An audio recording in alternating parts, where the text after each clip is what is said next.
Evening டைமில் பசிக்கும்போது இந்த மாதிரி ஸ்நாக்ஸ் செஞ்சு சாப்பிட்டு பாருங்கள். உங்கள் டென்ஷன்லாம் போய் அப்படியே ரிலாக்ஸ் ஆயிடுவீங்க. வாங்க எப்படி செய்கிறதுன்னு பார்க்கலாம். பேபி பொட்டேட்டோஸை சால்ட் வாட்டரில் நல்லா மண்ணெலாம் போகிற வரைக்கும் ரப் பண்ணி வாஷ் பண்ணிக்கலாம். அப்புறம் குக்கரில் கொஞ்சம் வாட்டர் எடுத்து அதில் கொஞ்சம் சால்ட்டும் கொஞ்சம் எண்ணெய் போட்டுக்கலாம். அப்புறம் எல்லா பொட்டேட்டோஸும் போட்டு 2 விசில் கொடுத்து வேக வச்சிடலாம். அது வேகிற வரைக்கும் நம்ம மைதா டிப்பை செஞ்சுக்கலாம்.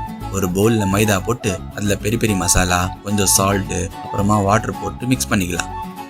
அவ்வளோதாங்க, குக்கரில் 2 விசில் வந்துடுச்சு. இப்போ பொட்டேட்டோ பிளேட்டில் ட்ரான்ஸ்ஃபர் பண்ணி கிளாஸை வச்சு ப்ரெஸ் பண்ணிக்கலாம். நல்லா சூப்பராக வந்திருக்கு பாருங்கள்.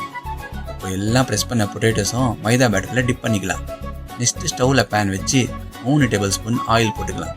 ஆயில் சூடான பிறகு மைதாவில் டிப் பண்ண பொட்டேட்டோஸை பேனில் போட்டு ஷாலோ ஃப்ரை பண்ணிக்கலாம். 2 பக்கமாக நல்லா ஃப்ரை பண்ணிவிட்டு ஒரு பிளேட்டில் ட்ரான்ஸ்ஃபர் பண்ணிக்கலாம். நெக்ஸ்ட்டு ஒரு பவுலில் நிறைய மயோனைஸ் எடுத்துக்கலாம். அப்புறமா அதில் tomato sauce, chilli flakes, peri peri masala and ஃபைனாக சாப் பண்ண ஆனியன் போட்டு நல்லா மிக்ஸ் பண்ணிக்கலாம். நல்லா டேஸ்டியான சாஸும் ரெடி. இப்போ இந்த சாஸை ஃப்ரை பண்ணி வச்ச பொட்டேட்டோஸ் மேலே போட்டுக்கலாம். அப்புறம் பொட்டேட்டோஸை கொஞ்சம் கார்னிஷிங் பண்ணி வாங்க இப்போ டேஸ்ட் பண்ணலாம். டேஸ்ட்டு செம்மையாக இருக்குது. நான் எக்ஸ்பெக்ட் பண்ணதை விட டேஸ்ட்டு சூப்பராகவே இருக்குது. பொட்டேட்டோஸ்லாம் பெர்ஃபெக்டாக வெந்திருக்கு. நீங்களும் இந்த டிஷ்ஷை செஞ்சு சாப்பிட்டு பார்த்து டேஸ்ட் எப்படி இருக்குதுன்னு கமெண்ட்ஸ் சொல்லுங்கள். இந்த வீடியோ உங்களுக்கு பிடிச்சிருந்துச்சுன்னா லைக், ஷேர் அண்ட் சப்ஸ்கிரைப் பண்ணுங்கள். தேங்க்ஸ் ஃபார் வாட்சிங்.